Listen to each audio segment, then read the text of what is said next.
Chapter 9, The Sprint Lifecycle. The Sprint. As discussed, a sprint is a time box period in which the team build an increment of the product. The sprint is one of the key focuses of a Scrum project in so many ways. Good Scrum Masters and product owners will realize this and do everything they can to help a development team meet their objectives. A good team will pull out stops to meet their commitments. Let us explore the various aspects of a sprint.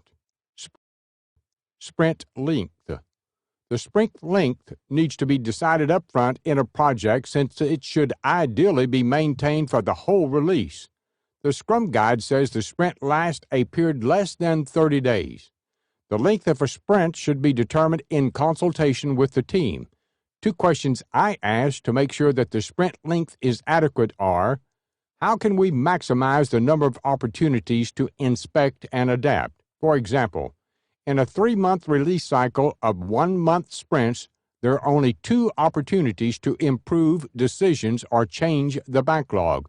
2-week sprints would give you 4 opportunities. How long on average does it take for the team to build momentum in a sprint? For example, if it takes a matter of days for them to get into the swing of things, then 1-week sprint is usually not enough time to deliver an increment. However, if they can pretty much hit the ground running and have the very small stories to deliver, then 1-week sprints may be an option. On software development projects, I have found that 1-week sprints do not give an average-sized team the time to build momentum as well as deliver on time.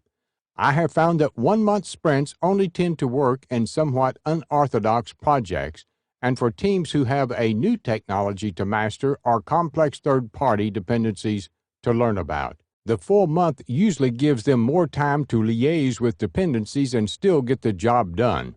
2-week sprints tend to be long enough for teams to build momentum and give the product owner enough opportunities to adapt, since releases are usually 3 to 8 months in length.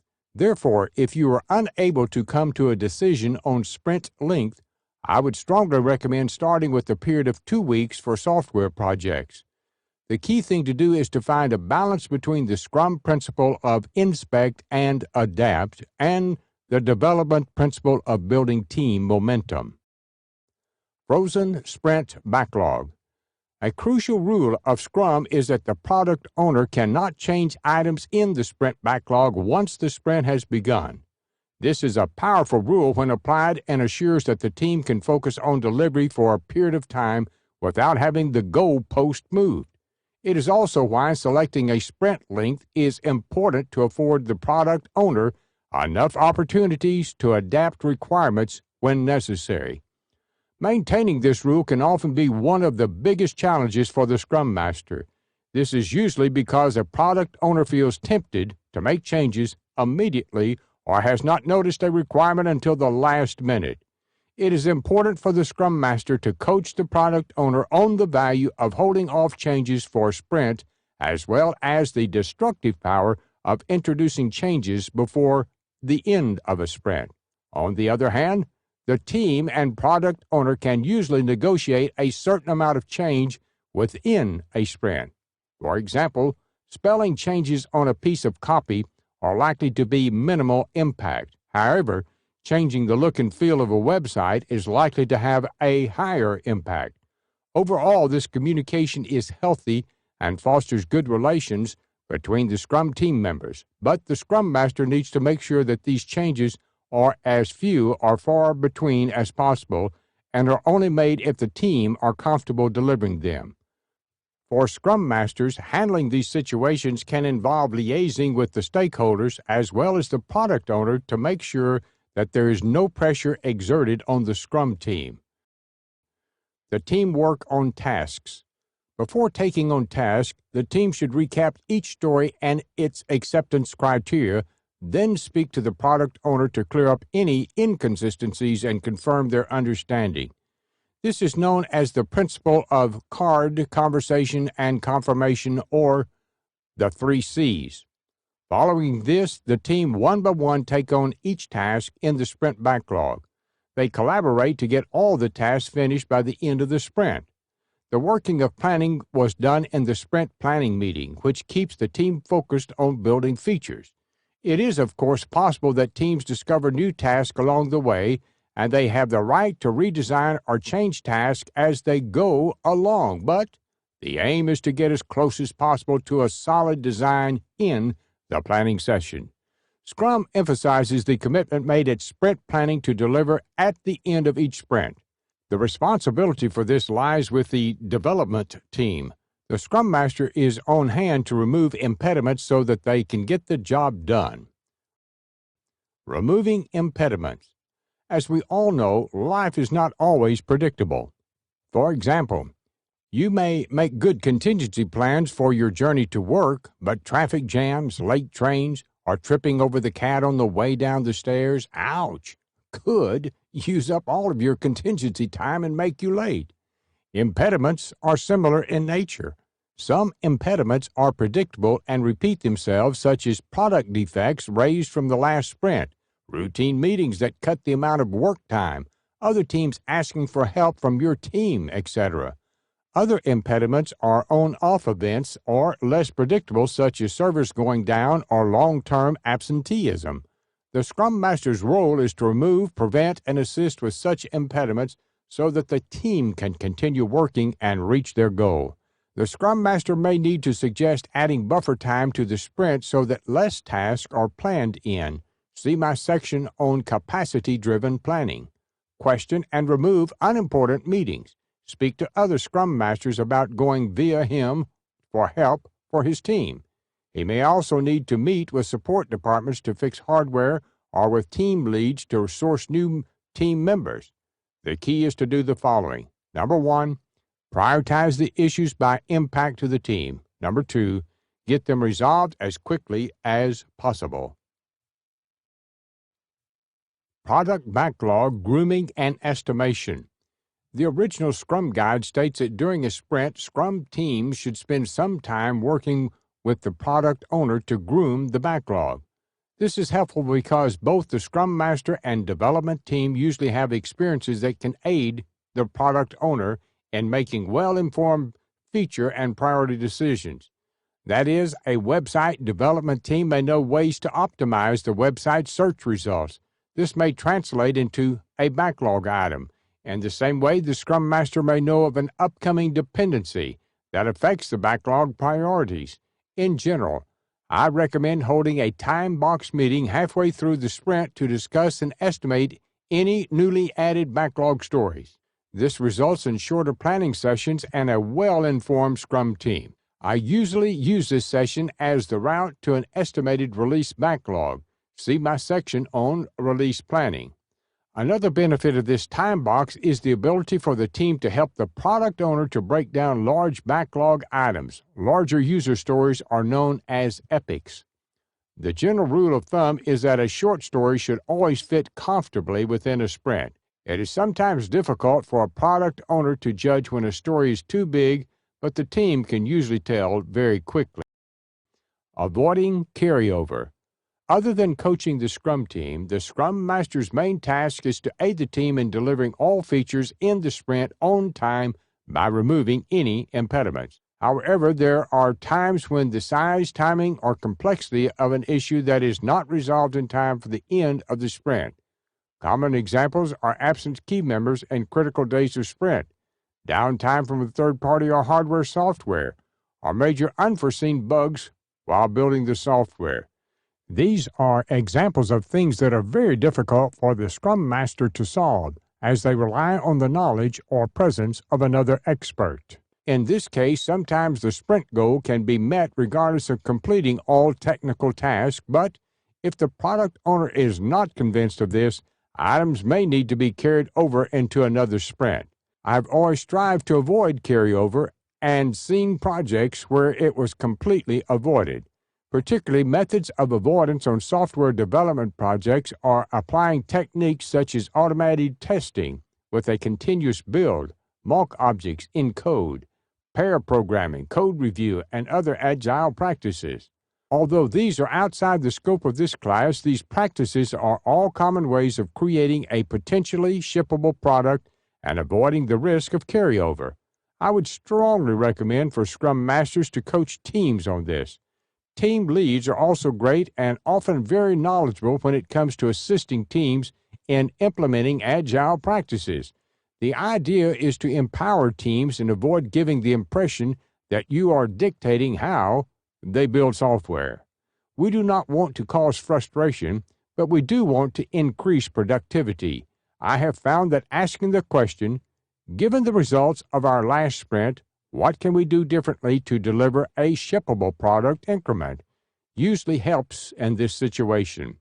Finally, I would recommend focusing on the reasons for carryover and addressing them in every retrospective. As usual, the idea is to implement any solutions as soon as possible after the retrospective. Daily Scrum. Every day of sprint, the development team gets together in the same place to make their plan for the day. They stand to make sure that everyone subconsciously wants to wrap up the meeting as quickly as possible. To reach the daily plan, each team member answers the 3 questions. What did you do yesterday? What do you aim to do today? Do you have any impediments? The name of the game is communication. The first answer communicates progress. The second communicates the daily target, and the final answer gives the Scrum Master or anyone else a chance to help resolve the team's issues. It is important that only one person speaks at a time at the daily Scrum. That is to say that the Scrum Master asks the questions and only one team member will reply. It allows everyone in the room to focus on one update and take note of it. It often leads to a team member realizing that they can help or be helped by their colleague. Attendance of the product owner is a very powerful thing, and since many questions or impediments are often related to backlog items, it also allows the product owner to clear up confusion directly after the daily Scrum. However, it is important that the product owner also remains silent since the meeting exists to enhance the team's productivity. The team also need to make the most of the 15 minutes and use it to discover any impediments and update the team on their progress. One important and often forgotten technique is to make sure that 2 key artifacts are visible in the daily Scrum meeting. They are the sprint burn-down chart and the sprint backlog in the form of a task board. The burn-down allows the team to see the rate at which they are working and whether they are on track to deliver the sprint. A Scrum Master can use an off-track burn-down to highlight impediments that could be holding the team up. The sprint backlog shows the stories and the tasks that the team are working on and make it very easy for everybody to make their plans for the day. The product owner can draw attention to the higher priority stories after the meeting, and the Scrum Master can advise on methods that will make the team more productive, such as wrapping up partially finished stories. The power of the daily Scrum lies in the fact that it induces a very well-coordinated development team who get their issues resolved quickly. It also breeds transparency between all Scrum team members. The sprint burn-down. The sprint burn-down is used to consistently measure the progress of the team in completing the sprint. It usually consists of a vertical axis which measures the number of tasks or hours of task remaining and a horizontal axis which measures the numbers of days remaining in the sprint. A diagonal line called a guideline demonstrates that the ideal rate at which the team should work in order to complete the sprint. It is based on the Agile principle of working at a consistent pace. In other words, in a 10-day sprint, if the team has 100 hours of work to do, they would work consistently at 10 hours of work per day. This allows the team to sustain the pace for the lifetime of the project. If they work in this manner, they do not get burnt out and can comfortably deliver on their commitments. In practice, teams usually work slightly above or below the guideline as the example shows, but we should strive to be as close to that line as possible. The example shows that the team is working very rapidly at the beginning of the sprint, but they then slow down and became pretty much on track. They then get slowed down towards day 4 for about 3 days. Finally, they get ahead of schedule again on day 7 before completing all the work in time for day 10.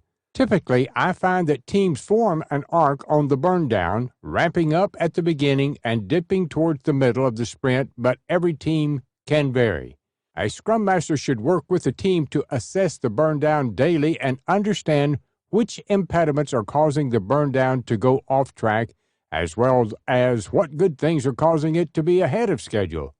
For the Scrum Master, removing any impediments is the focus. He can often help the team to do more of the good things and less of the things that take them off track. The team will quickly realize the importance of updating the time remaining on their task, since it will be reflected on the burn down. This boosts morale for tasks that complete on time and highlights early where the tasks are off schedule or need more support from the team. The key thing to take away from this section is that the sprint burn down helps the whole team to focus on timely delivery of the sprint and should be visible at the daily Scrum meetings. In my experience, the burn down is an artifact that is often left out of the process in industry, but its value should never be underestimated, since it can bring an off-track team back on track and assist the Scrum Master in identifying impediments. Sprint Review. At the end of a sprint, the team should have delivered a potentially shippable increment of the product. That means that they have built some of the features in the product backlog to such a high degree of quality that the product owner is happy to release them. At the sprint review, the stakeholders, product owner, and team gather for a demo to see what has been delivered and communicate around it. At times, I have found it useful for other teams to be invited to the sprint review. Examples of this are third-party partners or those that seek to learn from the outcome of the project. The sprint review is particularly important for the stakeholders, since it is their opportunity to ask any questions of the team, and the product owner suggests new features or suggests changes to existing features. It is the role of the product owner to make note of these suggestions and the role of the Scrum Master to facilitate the dialogue and make sure the meeting runs to time. The Scrum Master, as meeting organizer, will usually arrange for any equipment that may be needed for the demo, such as TVs, projectors, cabling, tablets, and laptops. In general, anything to help the meeting flow smoothly. The product owner needs to be prepared to take notes of any suggestions that the stakeholders put forward during the meeting. As well as this, I recommend he or she bringing the stories from the sprint backlog to check against the demo. It is obviously important that a team is prepared with a plan on how they will demo their work.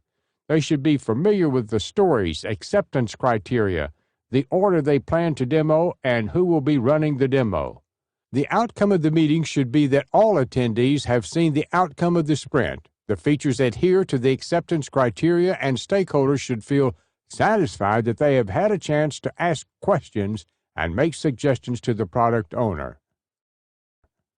Potentially shippable increment. I have observed confusion over the phrase potentially shippable increment of the product. Therefore, to be clear, the phrase means that the functionality is in a state that the product owner should be happy to release at any time. What it does not mean is that the product owner would want to put that functionality live at that time. For example, the team may have delivered just the home page of a website, which has no links to anything valuable, but the focus is around the standard of quality and the fact that it meets the requirements of the product owner to such an extent that it could be released to the public. Once other pages are built to this same standard, the product owner can quickly capitalize on the ROI. This demonstrates the beauty and value of the Scrum process. Sprint Retrospective. The Sprint Retrospective is a time-box meeting which ties the Agile principle of inspect and adapt. In this meeting, the team focuses on what worked in the sprint and what could be improved. I have observed different styles of running a retrospective, but my personal style is to keep it as close to the Scrum guide as possible and ask only two questions of the team. What worked during the last sprint? What could be improved in the next sprint? Each team member should speak one at a time so the rest of the team can hear clearly. The meeting needs to be time-boxed strictly as usual, but should be long enough to allow the team space to express themselves. This is an opportunity for everyone to be transparent. For example, if the amount of absenteeism in the sprint is a key blocker, nobody should feel negative about saying so. It may not be the fault of anyone in particular, and it may be an issue that the Scrum Master can help solve by arranging backfill for the team members quickly or being ready to replace long-term absentees, for example. The outcome of this meeting should be that the whole team have had a chance to reflect on the issues and suggest improvements. This adds value and helps them to deliver the product to a higher standard of quality. It also helps them to realize the positives and what they do, which boost team morale. In other words, not only should we say, if it ain't broke, don't try to fix it, we should also say, if it works, we'll keep doing it. As tempting as it is, the Scrum team need to avoid turning the meeting into a complain fest. I believe the minor details in Scrum make all the difference, and the purpose of asking, what could we improve, rather than, what went badly, is that our focus is on rapid improvement. This way, we build the team up rather than depress them. Do not get me wrong. We all need to get our thoughts off our chest, and that is partially what this retrospective allows. However, I have found that the meeting is always more productive if we take a positive approach.